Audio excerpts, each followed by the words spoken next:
Hello കൂട്ടുകാരെ, chakras വേൾഡിൻ്റെ മറ്റൊരു വീഡിയോയിലേക്ക് എല്ലാവർക്കും സ്വാഗതം. എല്ലാവരും സുഖമായിരിക്കുന്നു എന്ന് കരുതുന്നു. ഞങ്ങളും ഇവിടെ സുഖമായിരിക്കുന്നു. നമ്മളെല്ലാവരും ആഗ്രഹിക്കുന്ന ഒരു ജീവിതം വളരെ സമാധാനവും സന്തോഷവും നിറഞ്ഞ ഒരു കുടുംബജീവിതമാണ്. അതിലൊരു ചെറിയ സംശയത്തിൻ്റെ അംശം വന്നാൽ പിന്നെ എല്ലാം തീർന്നു. ഭാര്യയ്ക്കായാലും ഭർത്താവിനായാലും ഇത്തരം സംശയങ്ങൾ വന്നേക്കാം. അതൊരു അറേഞ്ച് മാരേജ് ആണെങ്കിലും ലവ് മാരേജ് ആണെങ്കിലും സംശയം വന്നാൽ പിന്നെ സമാധാനവും സന്തോഷവും ഒക്കെ നഷ്ടപ്പെടും. അത് സംശയിക്കുന്ന ആൾക്കും അതിന് ഇരയായവർക്കും ഒരുപോലെ ഇഫക്റ്റ് ചെയ്യുന്ന ഒന്നാണ്. എങ്ങനെയാണ് ഈ സംശയങ്ങൾ വരുന്നത്? ഇതിനെ മറികടക്കാൻ എന്തൊക്കെ ചെയ്യാം എന്നതാണ് ഞാൻ ഇന്ന് ഈ വീഡിയോയിൽ ഷെയർ ചെയ്യുന്നത്. ഒന്നാമതായിട്ട് അമിതമായിട്ടുള്ള സ്നേഹം അഥവാ ഓവർ പൊസസീവ്നെസ്. ആദ്യമൊക്കെ ഇത് നമ്മുടെ പങ്കാളികൾ ആസ്വദിക്കും, പിന്നീട് അത് തലവേദനയാവുകയാണ് ഉണ്ടാകാറ്. തുടക്കത്തിൽ ഇത് ഇഷ്ടപ്പെടുന്നത് കൊണ്ട് ഭർത്താവോ ഭാര്യയോ ഇല്ലാത്ത ചില കാര്യങ്ങൾ പറഞ്ഞുകൊണ്ട്, ഉദാഹരണത്തിന് അവരുടെ സ്നേഹം അളക്കുന്നതിന് വേണ്ടിയിട്ട് മറ്റുള്ളവരെ കമ്പയർ ചെയ്തുകൊണ്ട് സംസാരിക്കുന്ന രീതി, അതായത് മുൻപ് ഉണ്ടായിരുന്ന ഒരു കാമുകനോ കാമുകിയെ കുറിച്ചിട്ട് പറയുക, അല്ലെങ്കിൽ ഇല്ലാത്ത ഒരു കാമുകനെയോ കാമുകിയെ കുറിച്ച് സംസാരിക്കുക, അവരുടെ ഒരു സ്നേഹം അളക്കുന്നതിന് വേണ്ടിയിട്ടോ അല്ലെങ്കിൽ അവരുടെ പൊസസീവ്നെസ് കാണുന്നതിന് വേണ്ടിയിട്ടോ അങ്ങനെ ചെയ്യുന്നത് പിന്നീട് അത് ഒരു കരടായിട്ട് അവരുടെ മനസ്സിൽ കിടക്കും. അത് എപ്പോഴെങ്കിലും അവസരം കിട്ടുമ്പോൾ അതെടുത്ത് പ്രയോഗിക്കുകയും ചെയ്യും. അപ്പോൾ ഇതും ഒരു സംശയത്തിന് നമ്മൾ വിത്ത് പാകുന്ന രീതിയാണ്. അപ്പോൾ അങ്ങനെ ചെയ്യാതിരിക്കാനായിട്ട് ശ്രമിക്കുക. പിന്നെ പൊസസീവ്നെസ് കൂടുന്നതിനനുസരിച്ച് പാർട്ട്ണറെ കുറിച്ചുള്ള ചിന്ത അത് ഒരു ദിവസം മുഴുവനും ചിന്തിച്ചിരിക്കുക എന്ന് വെച്ചാൽ അങ്ങനെയും ഉണ്ടാവും. ഇപ്പോൾ വീട്ടിലിരിക്കുന്ന ആളൊക്കെ ആണെങ്കിൽ അമിതമായിട്ട് ചിന്തിക്കും. അപ്പോൾ അതിൽ ആവശ്യമുള്ളതും ആവശ്യമില്ലാത്തതൊക്കെ ചിന്തിച്ചു കൂട്ടും. അതുപോലെ തന്നെ തന്നെ വിട്ടുപോകുമോ എന്നുള്ളൊരു ഭയം ഇത്തരക്കാർക്കും ഉണ്ടാകാം. അപ്പോൾ ആ ഭയത്തിൽ നിന്നും അനാവശ്യമായിട്ടുള്ള സംശയങ്ങൾ വന്നേക്കാം. ഇനി പിന്നീടാണെങ്കിൽ പിന്നെ സ്വന്തം സൗന്ദര്യം, അതേപോലെ സ്വഭാവം തന്നെ കമ്പയർ ചെയ്തുകൊണ്ട് മറ്റുള്ളവരെ വെച്ച് നോക്കുമ്പോൾ താൻ പോരാ എന്നൊക്കെ തോന്നലുണ്ടെങ്കിൽ ഇത്തരക്കാർക്ക് അതും ഒരു സംശയത്തിന് ഇടവരുത്തും. പിന്നെ നമ്മുടെ ഹസ്ബൻഡ് ആയാലും വൈഫായാലും തന്നോട് സംസാരിക്കുന്ന രീതി മറ്റുള്ളവരോട് സംസാരിക്കുന്ന രീതിയൊക്കെ കമ്പയർ ചെയ്തിട്ട് നമ്മളുടെ അടുത്ത് അത്രയും സോഫ്റ്റ് അല്ലല്ലോ, എന്താ അവരുടെ അടുത്ത് അങ്ങനെ സോഫ്റ്റായിട്ട് സംസാരിക്കുന്നുണ്ടല്ലോ, അങ്ങനെയൊക്കെയുള്ളൊരു തോന്നലും ഈ സംശയങ്ങൾക്ക് ഇടവരുത്തും. അപ്പോൾ ഇത്തരക്കാരുടെ മുമ്പിൽ ഡൗട്ട്ഫുൾ സിറ്റുവേഷൻ ഉണ്ടാക്കാതെ ഇരിക്കുക എന്നുള്ളതാണ് ചെയ്യേണ്ടത്. ഇനി ഇതെല്ലാം ഓവർകം ചെയ്യാൻ എന്തെല്ലാം നമുക്ക് സ്വയം ചെയ്യാം? അതുപോലെ പാർട്ട്ണർക്ക് അങ്ങനെയുള്ള ഒരു സംശയങ്ങളുള്ള ആളാണെങ്കിൽ അവരെ കെയർ ചെയ്തുകൊണ്ട് അവരെ എങ്ങനെ മാറ്റിയെടുക്കാം എന്നുള്ളത് കൂടി നമ്മൾക്ക് നോക്കാം. ഒന്നാമതായിട്ട് എല്ലാം പരസ്പരം തുറന്ന് സംസാരിക്കുക എന്നുള്ളതാണ് ചെയ്യേണ്ടത്. ഇന്നത്തെ കാലത്ത് നമുക്കറിയാം ഭാര്യ ഭർത്താക്കന്മാർ തമ്മിൽ സംസാരിക്കാൻ സമയം കുറഞ്ഞിരിക്കുകയാണ്. കാരണം ഒരു വീട്ടിൽ 2 പേരും ജോലിക്ക് പോകുന്ന ഒരവസ്ഥയാണ്. പിന്നെ വീട്ടിൽ വന്നാൽ ഹസ്ബൻഡാണെങ്കിൽ ഹസ്ബൻഡിൻ്റേതായിട്ടുള്ള കാര്യങ്ങളിൽ മുഴുകും, ഭാര്യയാണെങ്കിൽ വീട്ടു ജോലിയും കുട്ടികൾ അങ്ങനെയുള്ള കാര്യങ്ങളായിട്ട് മുഴുകി ഒരു കമ്മ്യൂണിക്കേഷൻ ഗ്യാപ്പ് ഉണ്ടാവുകയാണ്. അപ്പോൾ അത് അവിടെ നടക്കാതിരിക്കുക. അപ്പോൾ അതിന് വേണ്ടിയിട്ട് ബോധപൂർവം തന്നെ നമ്മൾ സമയം കണ്ടെത്തിയിട്ട് ഫാമിലിയിൽ സംസാരിക്കാനായിട്ട് ശ്രമിക്കുക. ഇനി രണ്ടാമതായിട്ട് പറ്റുന്ന അവസരങ്ങളിൽ സ്നേഹം പ്രകടിപ്പിക്കുക എന്നുള്ളതാണ്. നമ്മൾ സ്നേഹം ഉള്ളിൽ വെച്ചുകൊണ്ടിരിക്കേണ്ട ഒന്നല്ല, അത് പ്രകടിപ്പിക്കുക തന്നെ വേണം.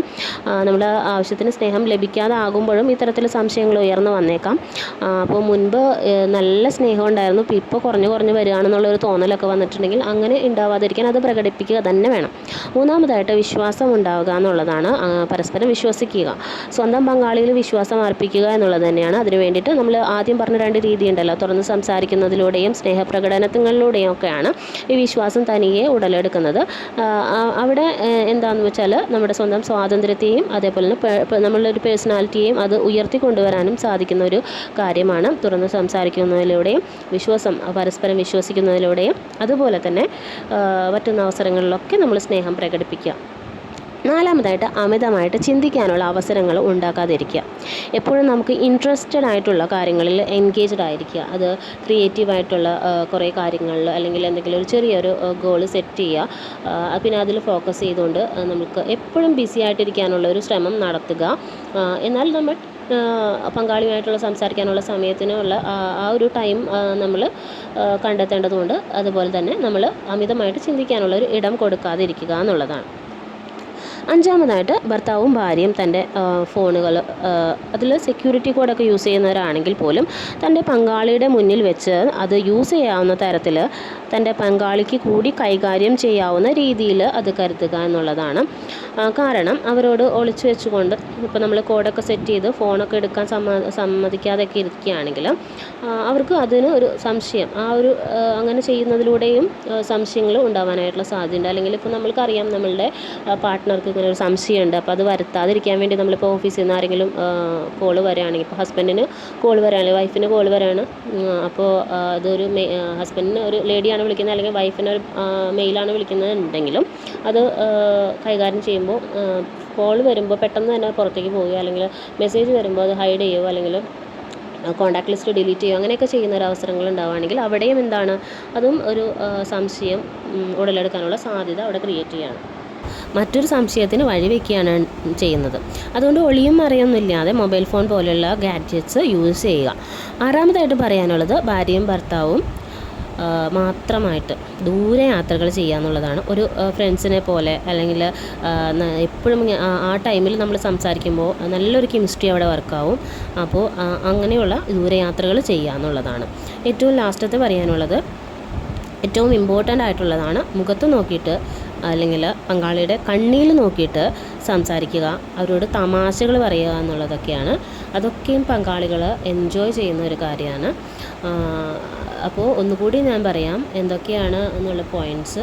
ഒന്നാമതായിട്ട് സ്നേഹം പ്രകടിപ്പിക്കുക, രണ്ടാമതായിട്ട് പരസ്പരം തുറന്ന് സംസാരിക്കുക, മൂന്നാമത്തെ കാര്യം പരസ്പരം വിശ്വസിക്കുക, നാലാമതായിട്ട് അമിതമായി ചിന്തിക്കാനുള്ള അവസരങ്ങൾ ഒഴിവാക്കുക, അഞ്ചാമതായിട്ട് മൊബൈൽ ഫോൺ പോലുള്ള ഗാഡ്ജറ്റ്സ് ശ്രദ്ധയോടെ ഉപയോഗിക്കുക, ആറാമതായിട്ട് ഒരുമിച്ച് ദൂരയാത്രകൾ ചെയ്യുക, ഏഴാമതായിട്ട് കണ്ണിൽ നോക്കി പ്രേമപൂർവ്വം സംസാരിക്കുക, തമാശകൾ പറയുക.